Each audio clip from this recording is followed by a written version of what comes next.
dari awal nih. Ini yang sudah diisi tadi. Sekarang kita mulai dari 0. Dari ini ya. Oke. Teman-teman sekalian, jadi soal ini tentang transaksi beberapa item ya, maksudnya antara induk dan anak, baik transaksi jual beli persediaan maupun aset tetap yang sudah kita pelajari. Pertemuan 9 tentang tanah, 10 tentang aset tetap selain tanah. Setelah sebelum UTS ada tentang persediaan. Nah, ini digabungkan. Nanti tambah hari ini tentang obligasi, jual beli obligasi ya, antar induk dan anak. Oke, ini topiknya masih tentang subsidiary ya, parent dan subsidiary, induk dan anak, konsolidasi. Ini topiknya masih konsolidasi. Teman-teman nanti tolong kalau kecepatan diinterupsi boleh, kalau mau ada diulangi. Saya akan coba pelan-pelan. Ini kasusnya adalah akuisisi 70%. Jadi ini penting untuk memahami konsep kita selama ini. Bagi yang kemarin kewalahan dalam membuat eliminasi atau memahami gimana cara menghitung income from S misalnya atau realized unrealized, nah ini saatnya kita ulangi lagi dan sebelum nanti ketambahan tentang obligasi. Insya Allah materi obligasi sebenarnya tidak banyak teman-teman. Kuncinya itu tadi, teman-teman bisa membuat tabel amortisasi. Berapa persen akuisisinya? Semakin cepat teman-teman respon, semakin cepat kita. 70%. Segini cukup ininya? Cukup ya? Cukup, Pak. Oke, saya dekatkan. Kalau ini terlalu kecil, teman-teman silakan lihat soalnya di laptop masing-masing.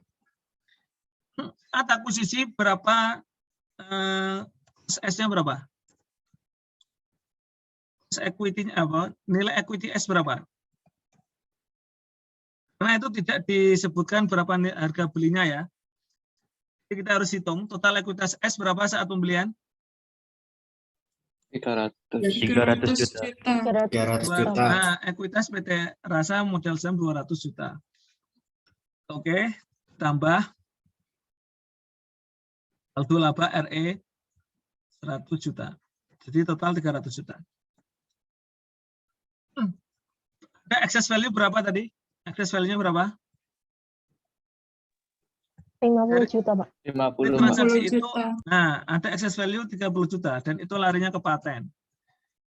50 juta. Berarti total investasinya berapa? Total cost of investment-nya berapa?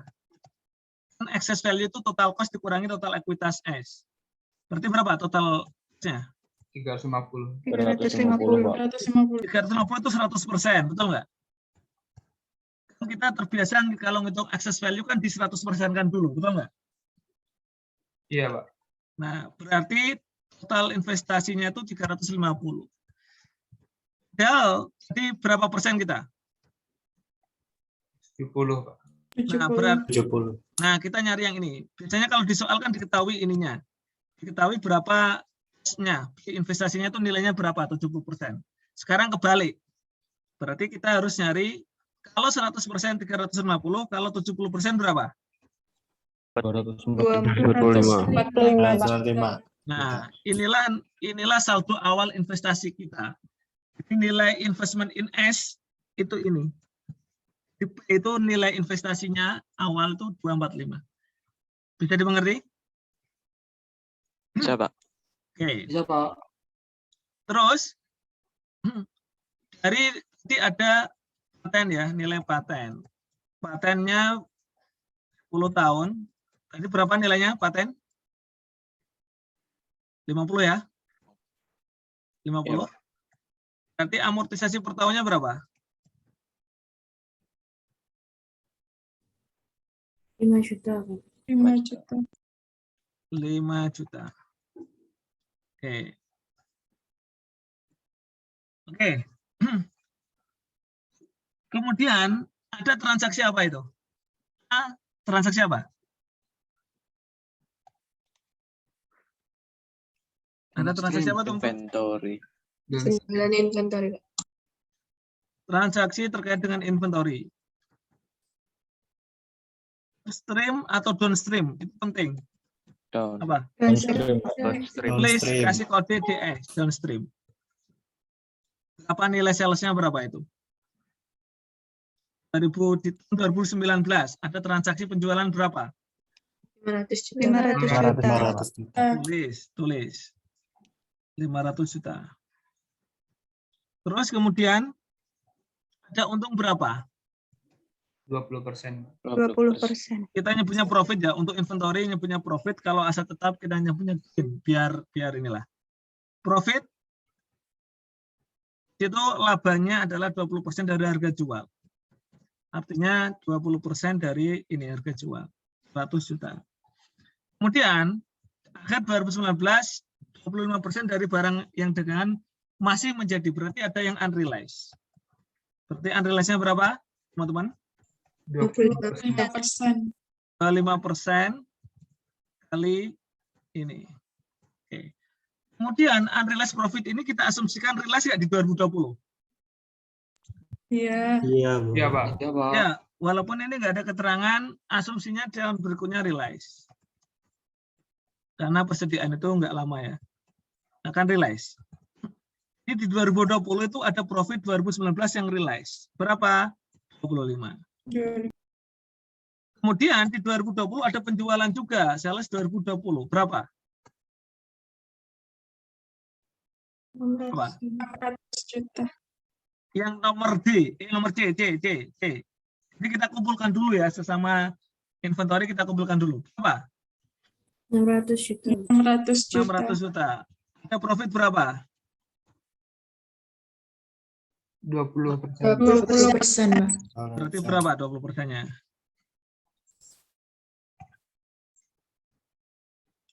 Oke. Unrealized-nya berapa? Berapa persen unrealized-nya?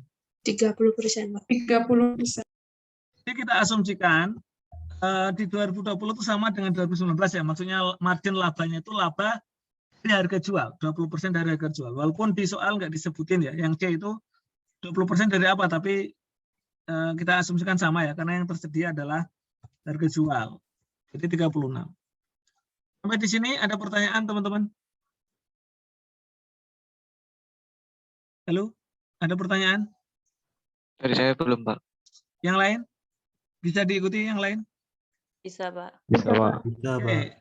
Sekarang ada transaksi yang nomor selanjutnya adalah transaksi terkait dengan tanah dan bangunan.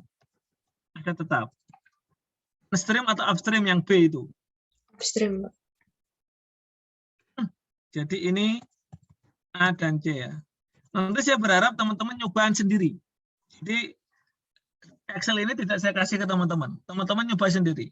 Nyoba dari awal sendiri. Kalau bingung, tinggal putar rekamannya. Ya, jadi teman-teman bisa harus nyoba. Kalau dilihat enggak ini, harus nyoba. Oke. Sekarang saya bagi ya. Ini tanah. Ini bangunan. Oke. 2000 tanah dan bangunannya upstream. Oh ya, upstream. Keliru, kodenya keliru. Terima kasih, upstream. Oke, harga belinya berapa untuk tanah? Harga beli atau harga jual ya? Harga beli lah. 400 juta, Pak. Harga jual atau harga beli sama ya. Jadi totalnya kan dijual harga 700 juta ya. 700 juta itu harga jual bagi S dan harga beli bagi B, sama aja sih. 700 juta untuk tanah dan bangunan. Di situ harus dipisah. Untuk tanah berapa, untuk bangunan berapa. Lamsam ya. Jadi berdasarkan perbandingannya 4:3 ya. Jadi untuk tanah berarti 700 juta dikalikan 4/7. Jadi 400. Untuk bangunan adalah 300. Oke. Sampai di sini ada pertanyaan, teman-teman? Halo? Pak. Belum, Pak. Cost-nya, cost atau book value, Untuk tanah berapa? Itu 50 juta. 250 juta. Untuk bangunan, kosnya adalah 600. Jadi langsung kita kurangi ya. Dikurangi akumulasinya 240. Jadi book value-nya adalah 300, kebanyakan 0. 360. Jadi gain atau loss untuk transaksi ini, nah gain sebesar 150. Jadi ini yang gain siapa? Yang punya gain siapa ini teman-teman? Yang mencatat gain siapa? S ya? S. S. Nah, ini yang selama ini teman-teman bertanya-tanya. Ya, selama ini teman-teman bertanya-tanya, gimana kalau rugi, Pak? Ini rugi, bangunannya rugi ini. Selama ini kan transaksi kita selalu untung, betul nggak? Iya nggak? Iya, Pak. Iya, Pak. Kalau rugi gimana? Rugi ya sebenarnya tinggal dibalik ya. Untung atau rugi tetap dieliminasi. Di kertas kerja konsolidasi tetap dieliminasi. Eliminasinya kalau untuk rugi ya berbanding jurnalnya terbalik ketika untung atau gain. Nanti kita lihat. Kita lihat. Oke. Nah, berarti teman-teman, untuk tanah 2020 kan nggak ada keterangan dijual, artinya tanah itu masih dipakai. Berarti unrealized gain land atau loss lah, gini aja. Nah, berarti di sini adalah 150 ya. Ini di 2020. Karena posisi kita, laporan konsolidasi kita di 2020 ini. Jadi teman-teman kalau lihat soal itu, lihat posisi kita itu sekarang disuruh bikin tanggal berapa sih posisi kita. Di sini adalah 31 Desember 2020 posisi kita. Jadi sementara transaksi ini terjadi di 2020. Itu mempengaruhi ya, itu mempengaruhi jurnal eliminasinya.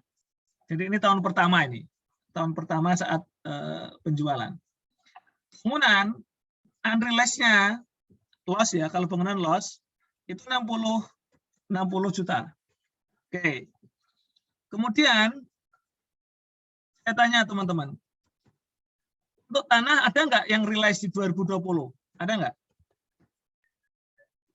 Ada nggak untuk tanah? Enggak ada. Tidak ada, Pak. Tidak ada. Tanah itu di-realize ketika sudah dijual ke pihak ketiga. Sepanjang tidak dijual ke pihak ketiga, nggak realize. Atau ketika tanah itu longsor atau dihapus ya, itu baru di-realize. Sepanjang tidak dijual ke pihak ketiga atau tanah itu tidak hilang atau tidak berkurang nilainya, itu nggak di-realize. Sebaliknya kalau bangunan, masih ingat kemarin aset tetap, bangunan, peralatan, mesin, kapan realize-nya? Kapan realize-nya? Realize-nya kalau apa? Depresiasi, Pak. Nah, realize-nya kalau dipakai, betul nggak? Iya, Pak. Dipakai atau kalau dijual. Nah, ini dipakai, tidak ada penjualan. Berapa masa pakainya tadi? Berapa tahun? Masa pakainya? 8 tahun, Pak. 8 tahun, Pak. Berarti loss, ini kan loss dia. Loss yang 60 juta itu akan setiap tahun akan diakui. Per tahunnya berapa? Akan diakui. Per tahunnya berapa? 7,5. Per tahunnya, ini kenapa saya ada 8 tahun? 7,5. Ini artinya setiap tahun ada loss yang diakui 7,5. Bukan gain tapi loss 7,5. Oke. Masalahnya untuk 2020 apakah setahun penuh nggak bangunan ini dipakai? Tahun 2020. Belinya kapan? Tidak, Pak. Tidak, Pak. Belinya Tidak, kapan? Pak. Ini perhatikan ini. Belinya kapan? Februari. Februari, Pak. Februari. Dari Kita bulatin ke atas ke bawah. 18 Februari kita bulatin ke 1 Februari atau ke 1 Maret? 1 Maret. Nah, kesepakatannya kalau di atas tanggal 15, 16, 17, 18, 19, 20, dan seterusnya, bulatin ke bulan berikutnya. Jadi kalau 18 Februari kita bulatin ke 1 Maret. Betul nggak? Betul, Pak. Betul, Pak. Tapi kalau 14 Februari, 13 Februari, 12 Februari, dan ke sana, itu kita bulatin ke 1 Februari. Nah, itu saja kesepakatannya. Jadi supaya simpel ya, supaya teman-teman tidak repot. Ya. Jadi 18 Februari itu 1 Maret. Berarti berapa bulan dong? Kalau anggapannya 1 Maret. Berapa bulan? 10 bulan. 10 bulan. Berarti kalau 10 bulan berapa yang di-realize? Kalau setahunnya kan 7.500 ini setahun, 12 bulan. 10 bulan tinggal dikalikan. 10 per 12 kali ini. Ya, 6,50. 6. Pas? Pas? Jelas, Pak. Jelas, Pak. Oke. Kalau sudah jelas, sekarang kita ke pertanyaan yang A. Jadi ini data ya, yang untuk menjawab pertanyaan ABC itu datanya sudah lengkap insya Allah. Sudah kita olah seperti ini.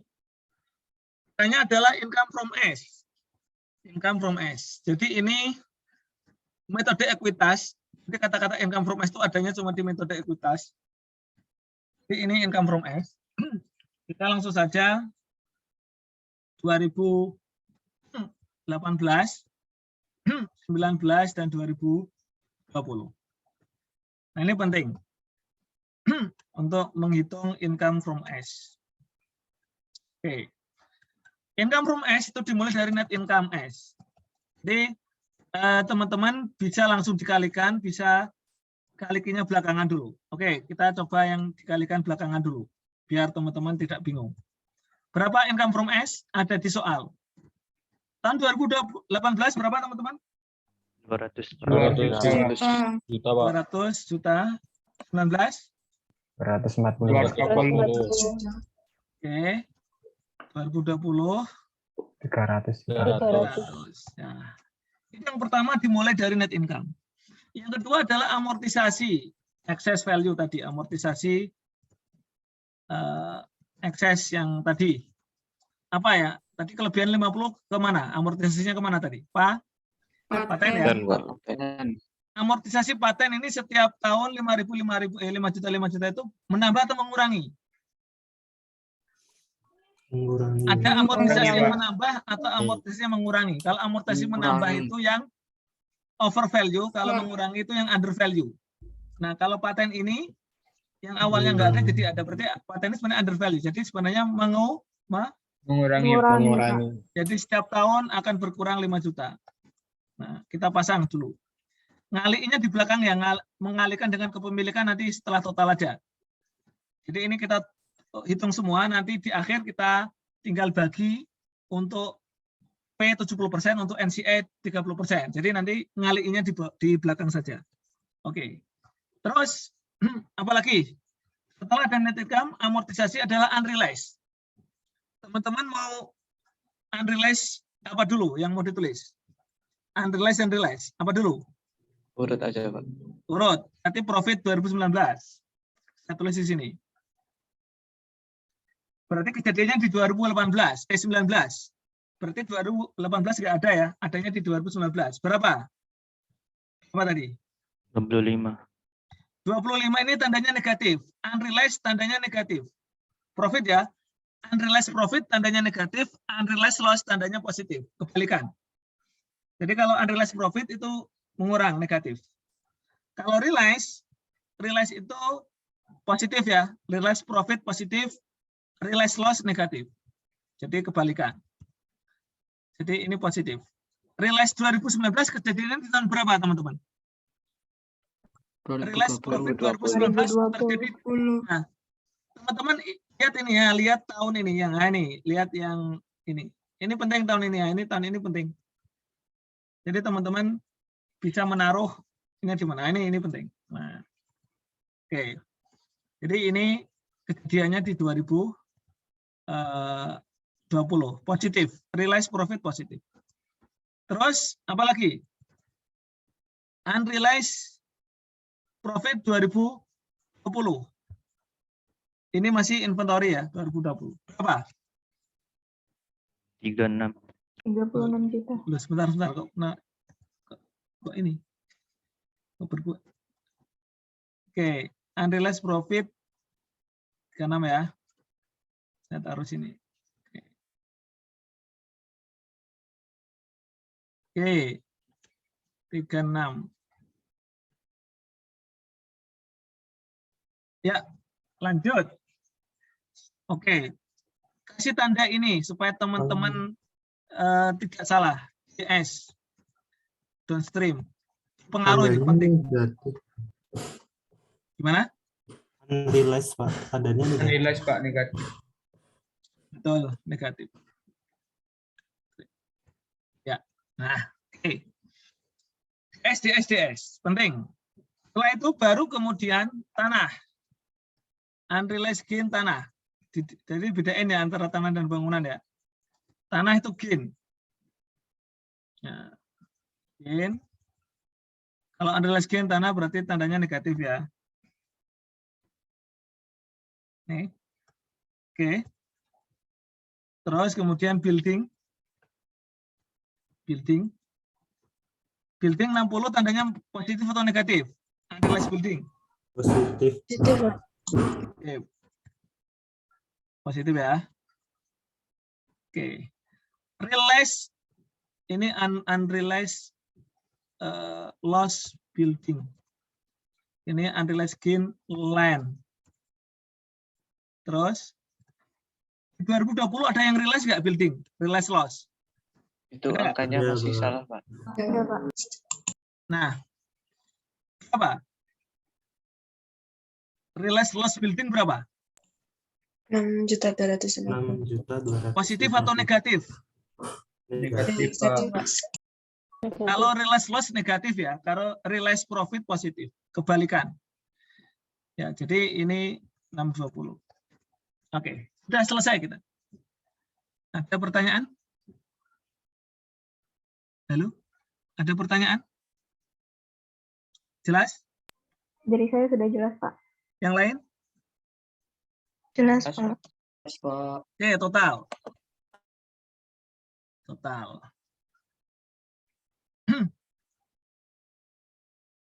Di total.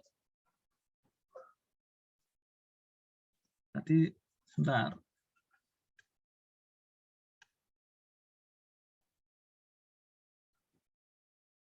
Nah, ini sudah ketemu, teman-teman. Barulah kita nyari income from S. Income from S, berapa persen persentasenya tadi? 70%, Pak. 70%. Perhatikan, teman-teman. Terus, sisanya ini NCI expand. Jadi kalau bagiannya P itu namanya income from S, kalau bagiannya NCI itu namanya NCI expand nanti, angkanya 30%. Oke, perhatikan. Di 2018, itu tidak ada unrealized dan sebagainya, jadi langsung kalikan 70% semua. 70% kali 200 ini, net income ditambah amortisasi. Jadi semuanya dikalikan 70%, net income maupun amortisasi. Ketemulah income 2018 sebesar 136.500. Jelas? Jelas? Jelas, Pak. Kemudian untuk 2019 perhatikan, ini penting. Di 2019 70% sama ya kayak tadi, artinya net income kalikan 70%, ini 240. Amortisasi juga kalikan. Saya pakai tanda tambah karena di sini sudah saya pasangkan tanda negatif. Jelas ya? Halo? Jelas, Pak. Jelas, Kalau Pak. negatif-negatif saya tinggal plus-plus. Jadi teman-teman jangan salah tanda nanti. Jadi ini tinggal di total, saya ulangi 70%. Ini 240. Tambah ini 5 juta. Negatif 5 juta. Terus sekarang saya lihat. Unrealized profit ini downstream atau upstream? Downstream, Pak. Downstream. Kalau downstream dibagi dengan NCI enggak? Tidak, Pak. Enggak, Pak. Ya, berarti nggak usah dikalikan 70%. Ya, tutup rong langsung ditambah 25. Jadi kalau downstream itu nggak perlu ikut dikalikan 70%. Downstream semuanya miliknya P, semuanya income from S. Jelas? Halo. Jelas, Jelas, Pak. Jelas, Pak. Oke, sekarang yang sini 70%. Net income 300 masuk, amortisasi masuk. Nah, realized profit downstream masuk nggak? Maksudnya Ya, masuk itu Pak. masuk dikalikan 70% nggak? Tidak, Pak. Tidak, Pak. Saya lewati dulu. Unrealized profit yang 2020 masuk nggak? Tidak, Pak. Tidak. Selama tandanya masih DS, itu tidak masuk. 150 upstream masuk nggak? Masuk. Masuk. Oke, tambah. Building 60 upstream masuk nggak? Masuk. Saya itu kalikan 70%. Terus Realize loss ya masuk. Ini karena upstream masuk.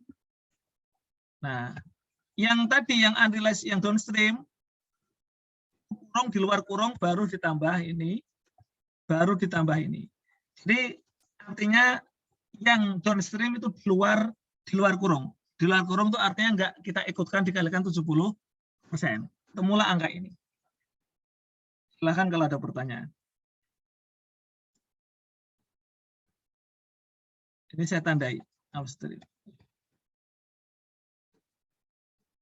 Tes, teman-teman. Kalau mau diulang, bilang diulang di bagian mana? Di bagian mana?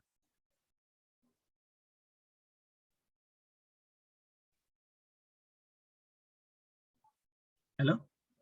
Cukup jelas, Pak. Oke. Sekarang NCI expand sama ya. NCI expand itu persis sama. Artinya ini 30% ya. Dikalikan ini net income dan amortisasi dia juga dapat. Oke. Oke. Ini sama ya. Net income sama amortisasi. Unrealized profit dapat nggak dia? NCI? Tidak, Pak. Tidak, Pak. Tidak, Pak. Karena downstream, enggak. Oke. Sekarang ini 30% kali net income dapat, amortisasi dapat. Yang di SDS saya lewati ya, dia enggak dapat langsung ini, langsung ini. Nah, jadi karena dia enggak dapat, ya sudah ini. Oke, clear? Guys, teman-teman? Guys? Jelas, Pak. Saya Jelas, jelas, Pak. Pak. Sekarang yang B ditanya investment in S. Nah ini kalau sudah ketemu income from S, tepat ini. Jadi rumusnya, investment in S adalah rumusnya, investment in S awal, saldo awal maksudnya, investment in S awal, ditambah income from S, tambah income from S, ya, dikurangi dividen, nah ketemulah saldo akhir, investment akhir. Jadi itu rumusnya. Jadi teman-teman nggak perlu ngulang banyak. Kalau sudah ketemu income from S, ya tadi investment awal 2018 berapa? Saldo awal kita awal tahun 2018.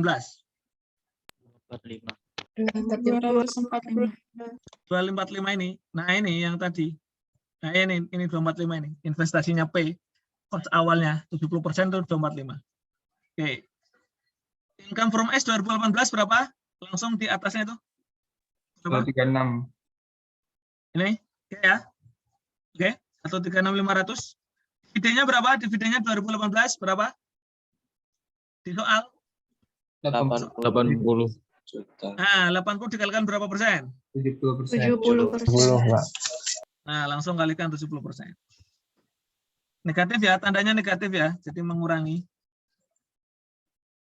80. Oke. Baru ketemu investment akhir. Nah, begitu seterusnya. Oke. Ini saya langsung copy ya. Oke. Investment akhir 2018 akan menjadi investment awal 2019. Betul nggak? Betul, Pak. Betul, Pak. Betul, Pak. Income 2019 berapa? 139. 139.500. Nah, 109.500. Dividennya berapa? 120 juta. 70% kali 120 juta. Nah, ini investment di 2019. Di 2020 sama ya. Ini menjadi investment awal ditambah dengan labanya 128 maksudnya income from S. Ininya 70% kali 150. Nah, ini. Yang ditanya sebenarnya yang ini aja. Yang ditanya adalah saldo investasi di 31 Desember 2020. Yang ini yang ditanya. Oke, sekarang kita ambilkan jurnal. Jurnal pertama apa yang diminta, teman-teman? Eliminasi transaksi persediaan. Jurnal terkait persediaan. Masih ingat apa saja kalau persediaan yang harus dieliminasi? 2020 apa saja? Saya, Pak. Halo? Masih ingat nggak? Di 2020 apa saja yang dieliminasi kalau persediaan? Pertama, mengeliminasi ini sales pada COGS. Betul nggak? Betul, Iya, Pak. Pak. Ya, Pak. Berapa? Nilai sales di 2020 berapa? 600 juta. 100 juta, Pak. 600 juta. Mana tadi? 600 juta. Nih. Oke. 600 juta. Terus unrealized 2020 gimana jurnalnya unrealized itu? Masih ingat nggak? COGS COGS inventory, Pak. inventory. GS pada inventory. Ya, oke, Pak. Ini metode ini loh, ini metode ekuitas ya. Sama. Berapa tadi? Berapa? 36. 36. Oke. Terus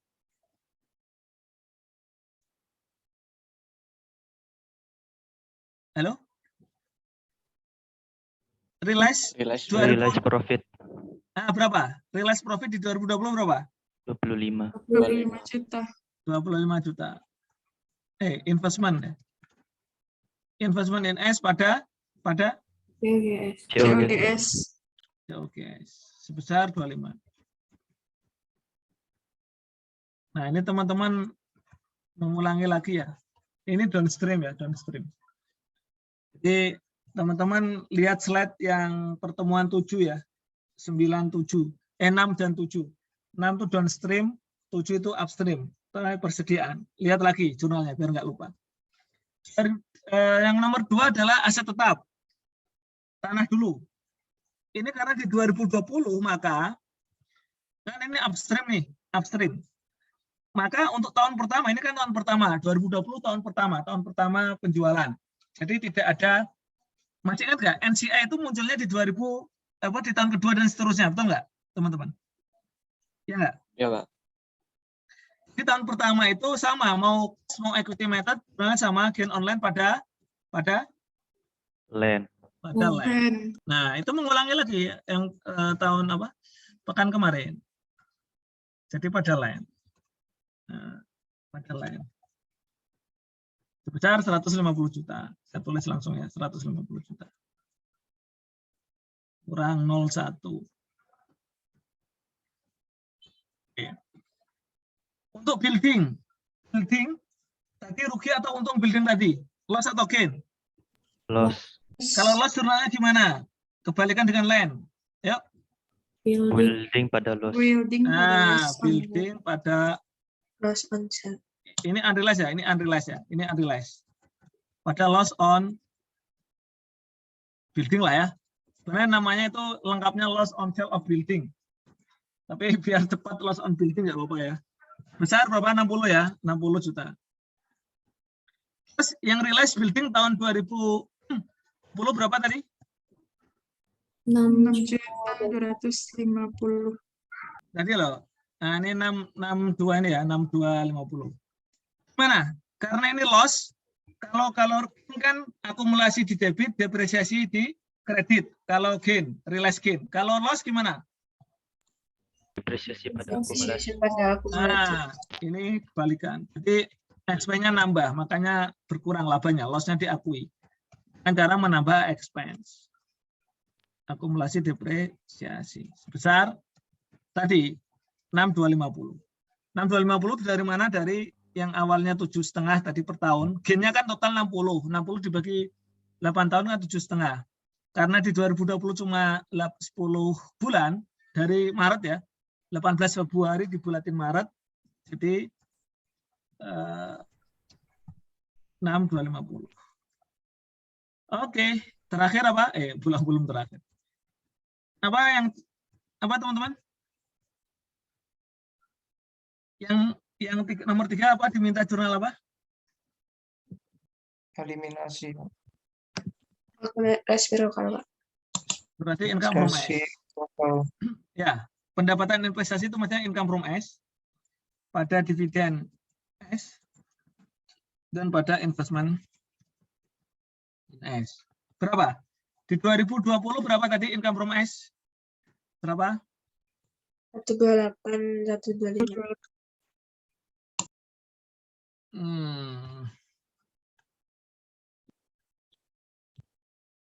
Ya. Dividennya berapa dividennya? Dividennya 105. 105. 105. Nah, sisanya tinggal dikalikan. Dikurangi. Oke. Terakhir NCI expense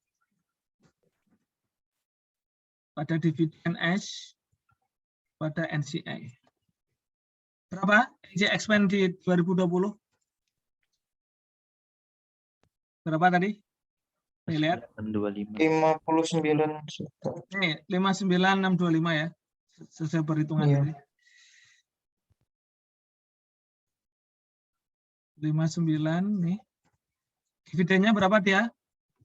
30% kali 45 juta. 45 juta. kali 150. 45 juta.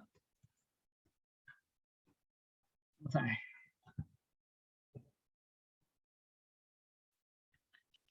Oh, kok kayaknya banyak, Pak. Nah, ini sedikit kalau teman-teman udah tahu caranya. Bisa cepat ini.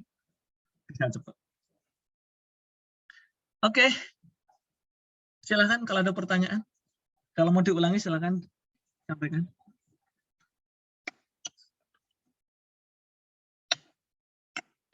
Udah, kita selesai sudah. Tinggal obligasi.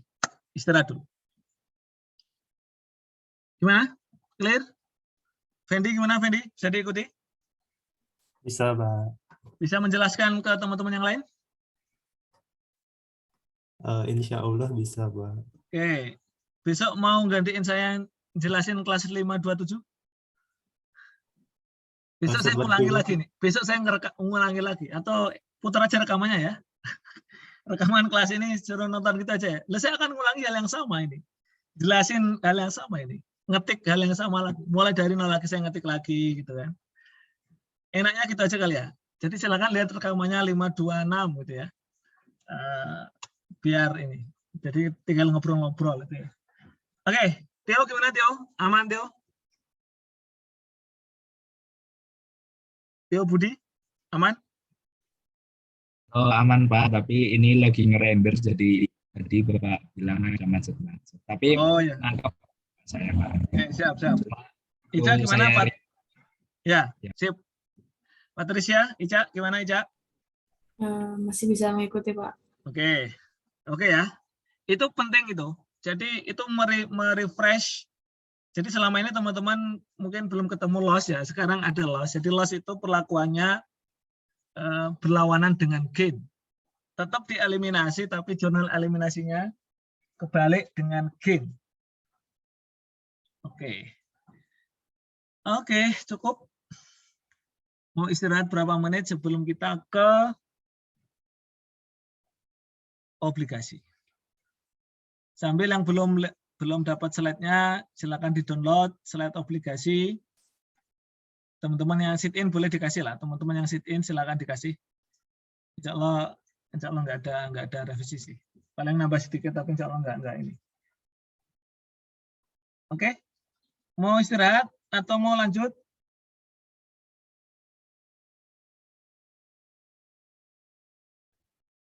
Ya dulu kayaknya Pak. Berapa menit? Mungkin kayak biasanya Pak, 15. Ini nanggung sebenarnya, karena nanti 15 itu untuk istirahat sholat sebenarnya. Istirahat sholat, makan siang, yang mau makan siang sebenarnya. Itu kan ini di waktu Bintaro dan sekitarnya itu duhur itu baru 11.50. Artinya nanti kalau kita 15 menit dari sekarang, berarti nanti ya teman-teman waktu duhur ya mulai lagi. Ya itu, gimana? Atau mau begini, sekarang 5 menit dulu, ya kan? Sekarang 5 menit dulu, nanti mulai sebentar, tapi makanya nanggung ini nanggung nih sebenarnya, nanggung. Nanti kita jam 12 istirahat lagi gitu. Atau gimana? Silakan sih, atau mau istirahat dulu nanti nggak istirahat lagi. Mungkin untuk sekarang untuk refresh dulu 5 menitan gitu Pak. Nanti istirahat 15 menitnya istirahat isoma. Ya, betul. Yaudah. Sekarang istirahat 5 menit ya. Sekitar sampai 43, nanti jam 12 lagi, nanti insya Allah kita istirahat lagi. Nah, yang melakukan maksudnya yang melakukan transaksi adalah induk dan anak. Jadi penerbit dan pembeli bond itu adalah induk dan anak. Untuk pertemuan hari ini, yang beli adalah anak, yang jual adalah induk, yang nerbitin. Berarti transaksi apa itu namanya? Kalau yang nerbitin bond obligasi adalah induk, yang beli adalah anak, itu berarti apa istilahnya? Kalau Downstream. nah downstream. Downstream. Kalau aset tetap itu seperti downstream. Walaupun di buku istilahnya bukan itu, tapi disamakan dengan istilah downstream. Ya nyebutnya ya pokoknya yang beli adalah anak, yang jual adalah induk gitu ya. Jual itu dalam obligasi itu artinya menerbitkan. Jadi teman-teman, kita tahu bahwa utang ya antara induk dan anak, obligasi kan utang, itu harus dieliminasi dalam sudut pandang konsolidasi. Jadi kalau kayak tadi ya ada utang interest payable, interest receivable itu harus saling dieliminasi. Begitu juga anak punya investasi di induk, investment in bond ya. Sementara induk punya utang ke anak, bonds payable, itu harus dieliminasi nanti. Nah, masalahnya teman-teman, kita langsung ke contoh soal ya. Masalahnya yang namanya obligasi itu kan diterbitin di pasar biasanya, ya nggak? Makanya misalnya di sini 2 Januari ya, 2 Januari P menerbitkan obligasi nilai parnya 1 juta, kemudian bunga kupon 10%, jatuh tempo 10 tahun. Bunganya nggak dikasih tahu itu, asumsi bunga per tahun bisa, tapi intinya belum sampai ke situ, jadi nggak ada keterangan bunganya kapan ya. Per tahun bisa atau semi annual, ini anggap saja per tahun, dan diterbitkan at par misalnya, at par itu 1 juta ya, at par. Asumsi at par ini, teman-teman kasih keterangan, asumsi at par. Kalau diterbitin at par kan berarti ya nilai parnya 1 juta ya dijual 1 juta, itu at par. Nah, kemudian 31 Desember ini sengaja tidak ada masa untuk ini ya, amortisasi ya. Jadi langsung 31 Desember 2020 S membeli 100.000. Jadi soal contoh 1 ini sebenarnya untuk apa istilahnya? Memahami konsep awal. Memahami konsep awal bahwa proses eliminasinya nanti seperti apa. Total berapa tadi? Saya ulangi lagi. Total berapa obligasi P tadi? Nilai parnya totalnya berapa? 1 juta. Terus dari 1 juta S beli berapa? Beli berapa persen? 10%. Nah, beli 10% ya, 100.000. Berarti 100.000 per 1 juta, 10%. Dari 100.000, dia beli berapa? Harganya berapa? Dia beli dengan harga berapa? Si S beli dengan harga berapa? 104.500. 104.500. Nah, ini gain atau loss kalau hal seperti ini? Jadi ini teman-teman supaya gampang melihatnya sebenarnya dari sudut pandang S ya. Sebenarnya dalam transaksi ini sebenarnya kalau di bukunya P dan bukunya S nggak ada gain atau loss, betul nggak? Ya nggak? Halo, betul nggak? Betul, Pak. Betul, Pak. Tapi dari sudut pandang konsolidasi, ini ada gain atau loss dalam transaksi bonds payable ini. Saya ulangi lagi. Kalau transaksinya bukunya si S, dia akan mencatat ini. Investment in bond atau debt investment ya sama saja pada cash. Mau cost method, equity method sama jurnalnya S. P, kan buat jurnal nggak P per 31 Desember teman-teman? P. Perlu buat jurnal nggak P? Di bukunya P. Halo? Di bukunya P perlu buat jurnal nggak? Terkait dengan transaksi penjualan ini. Perlu nggak? Perlu, Pak. Perlu, Pak. Untuk bukan saat penjualan ini loh, terkait dengan penjualan ini loh. Saat terkait dengan penjualan ini perlu nggak P membuat jurnal? Tidak, Pak. P kapan dia nerbitin bond kapan? Dia nerbitin bond kapan P itu? 2 Januari. Nah, berarti sebenarnya P itu sudah membuat jurnal 2 Januari dengan membuat jurnal cash pada bond payable sebesar misalnya 1 juta, at par 1 juta. Ya udah selesai. Sementara S itu belinya di pasar, ya enggak?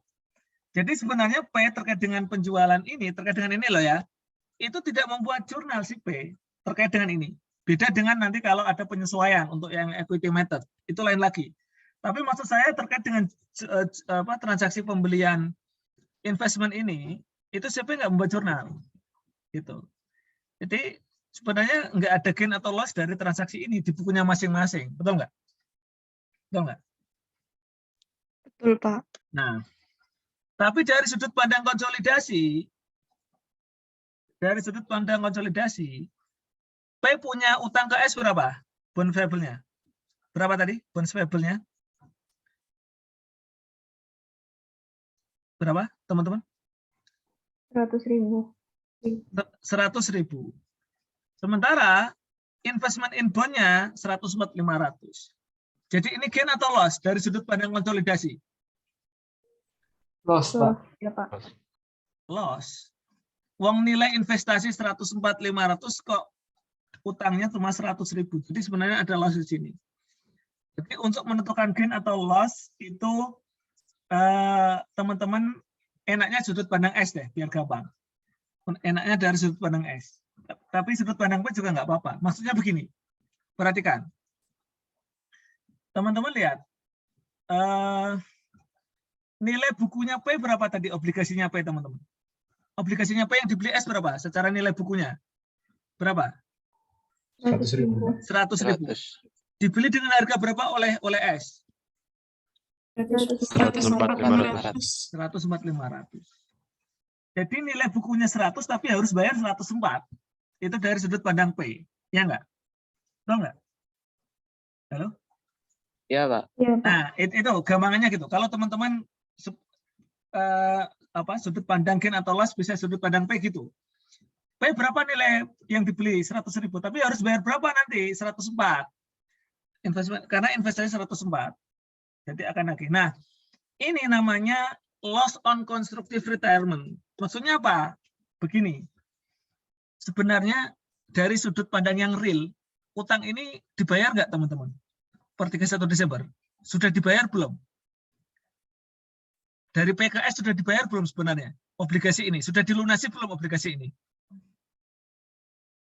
Dari sudut pandang real, faktanya, obligasi ini sudah jatuh tempo belum? Sudah dilunasi belum? Sudah jatuh tempo belum? Belum ya, Pak. Belum kan masih 10 tahun. Masih 10 tahun.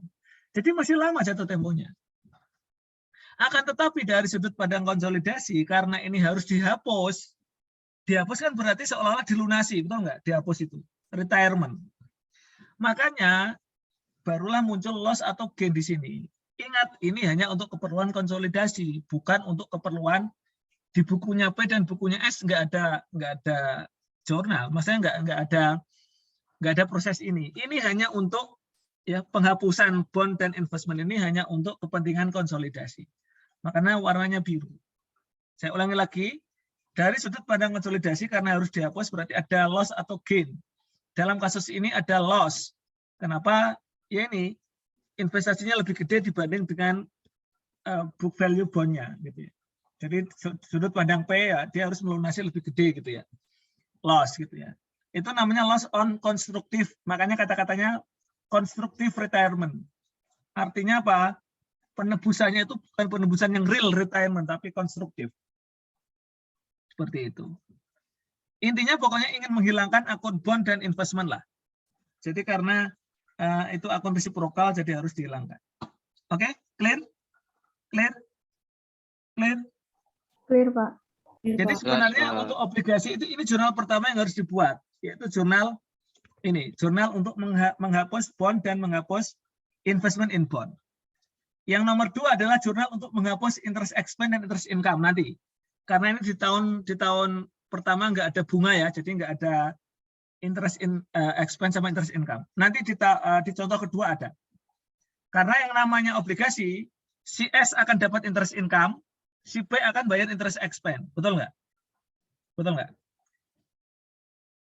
Halo? Betul, Pak. Nah, itulah nanti yang akan kita buat tabel amortisasinya. Jadi kita tahu S itu bayar apa, terima bunganya berapa, P bayar bunganya berapa. Nanti kita akan bahas setelah contoh satu ini. Jadi itu sih teman-teman bedanya. Bedanya cuma di jurnalnya P ya. Kalau eliminasi untuk tahun pertama nggak ada perubahan. Nah ini nanti di jurnalnya P karena dia apa istilahnya konstruktif ini ya, loss ya. Jadi harus di income-nya di debit. Nah ini jurnal tambahan yang di P. Yang di P. Kalau gain sebaliknya nanti akan dibalik, investment pada income. Jadi ini sementara ya, untuk nanti bisa diulangi lagi di contoh kedua. Tapi yang jelas teman-teman paham bahwa kalau transaksi obligasi itu nanti akan ada eliminasi. Bondnya dihapus, ya kan? Bondnya dihapus, investmentnya dihapus, interest expense, interest income dihapus, interest receivable, interest payable dihapus. Jadi pokoknya yang berhubungan dengan induk anak itu nanti dihapus. Jelas? Jelas? Jelas, Pak. Jelas, Pak. Oke, kita istirahat 15 menit sampai jam 12.15 ya. Baru kemudian ini sebenarnya mengulang. Makanya ini kalau saya jelaskan lagi. Teman-teman nanti habis ini pakai Excel ya. Saya akan hitung bunganya pakai Excel.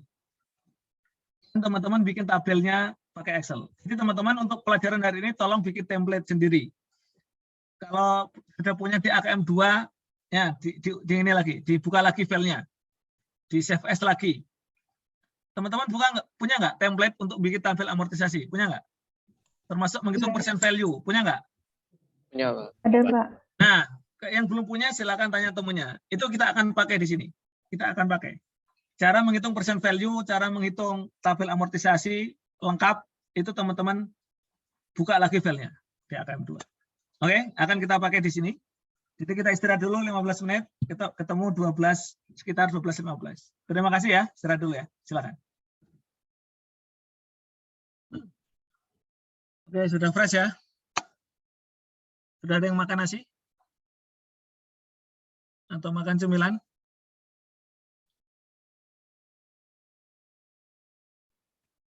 Waktu isoman tadi, Isoma ada yang makan nasi? Belum sempat makan nasi, Pak. Belum sempat makan nasi. Sama kalau gitu, sama.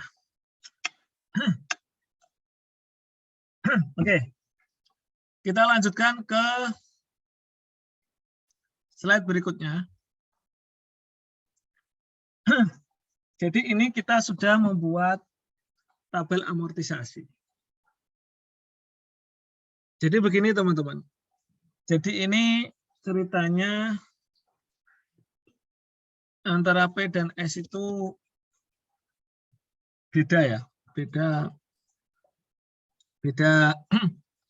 seringnya sih beda. Maksudnya beda itu si P nerbitin obligasi duluan, baru beberapa waktu kemudian, berapa bulan atau berapa tahun baru S beli gitu ya. Jadi udah jalan. Jadi sebenarnya tabel amortisasinya waktunya berbeda gitu ya. Tapi di soal ini teman-teman di soal contoh 2 ini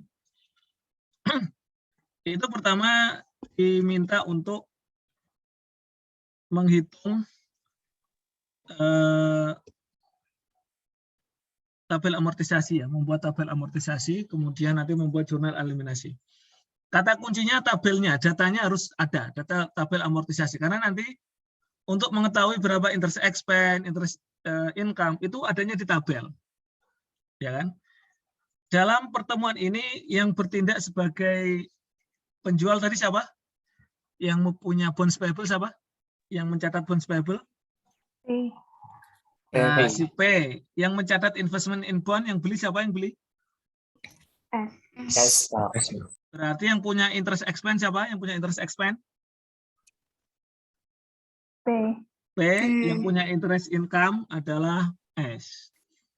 Jadi ceritanya di tanggal 2 langsung fokus ke tanggal ini ya, tanggal jual beli, tanggal pembelian obligasi oleh si S. Jadi fokusnya adalah langsung ke tanggal pembelian obligasi oleh ini ya, afiliasi dalam hal ini S. tanggal berapa ini? 2 Januari 2020, si S itu beli nilai nominal adalah 1 juta dengan kurs 95. Berarti berapa? Harga belinya berapa? 95 itu masih ingat nggak? 95, 100, 101 itu apa? 95%. Kali 1 1. juta. Nah, 1 juta. Jadi 1 juta itu nilai parnya. Dia beli obligasi dengan nilai par 1 juta dengan harga 95. Berarti harga belinya 950.000. 90% kali 1 juta. Itu obligasinya siapa? Itu obligasinya si P. Totalnya berapa yang dimiliki P? Dia total nerbitin obligasi berapa si P itu? Berapa yang diterbitin P? Totalnya berapa? Berapa par? Nilai parnya berapa? 10 juta. 10 juta. Dari 10 juta yang 1 juta dibeli S. Berarti S itu beli berapa persen dari P? 10%. 10%-nya. Nah, saat tanggal 2 Januari diketahui nilai buku itu berarti yang di tabelnya, nilai bukunya itu 10 juta 100.000. Berarti kalau 10%-nya berapa? Nilai bukunya 10%-nya.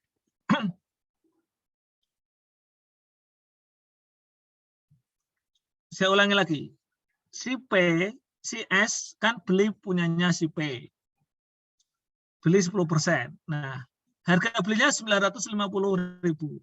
Nilai bukunya berapa? Nilai buku yang dibeli berapa? Nilai buku obligasinya P yang dibeli berapa? Book value atau carrying value obligasi yang dibeli itu berapa? Berapa? 1 juta, Pak. 1 Loh, juta 10. itu nilai par. 1 juta itu nilai par. Bukan nilai par, nilai buku atau present value atau inilah. Berapa? Di soal diketahui berapa nilai bukunya P berapa? Nilai parnya 10 juta.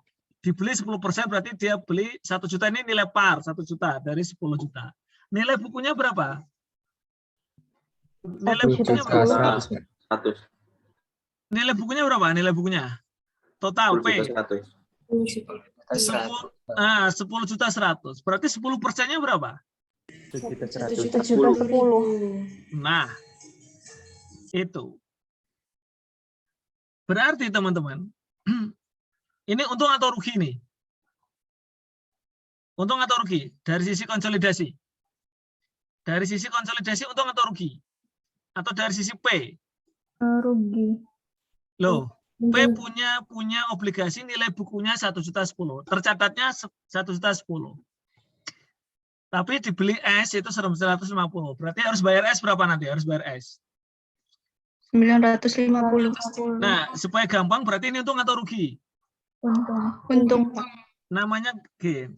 Tapi sekali lagi, ini namanya constructive retirement. Karena secara fakta, utang ini kan belum dibayar kan? Ya enggak? Ini kita bicara seandainya dibayar saat itu juga. Dianggap lunas berarti ya ada keuntungan 60. Karena si P harus bayar 950. Jadi ada gain 60. Jelas, teman-teman. Beda tadi book value-nya adalah 100, sementara S beli dengan harga 104.500. Untung atau rugi dari sisi konsolidasi? Rugi. Jadi teman-teman enaknya bedain rugi atau gain dari sisi siapa? P atau S? Supaya logikanya nyambung. Kalau dari sisi P cara bacanya gitu, dari sisi bacanya P punya, kalau nilai bukunya awalnya 1 juta 10.000 dari sisi P. Tapi dari sisi S itu menganggapnya belinya 950. Artinya seandainya langsung dibayar, jadi gampangannya gitu, si P itu harus bayar itu. Jadi untung dia, untung 60. Ya enggak? Harusnya bayar 1 juta 10 menurut catatannya dia, tapi cuma 950. Oke, beda dengan yang ini. Catatannya 100.000 tapi harus bayar 104. Jadi loss. Yang tadi contoh 1 loss. Ini gain. Clear? Clear? Tapi sekali lagi loss atau gain ini hanya muncul saat eliminasi, sudut pandang konsolidasi. Secara real fakta nggak ada gain loss, utangnya masih ada kok. Nggak ada. Ini hanya sudut pandang konsolidasi. dasi. Jadi di bukunya P dan S itu nggak ada gain atau loss ini sebenarnya. Oke. Nah, berarti teman-teman, untuk langkah selanjutnya untuk mengeliminasi supaya kita tahu berapa nilai bonds payable setiap waktu, berapa nilai investment S setiap waktunya, ya, berapa interest expense, interest income-nya, kita harus membuat apa? Membuat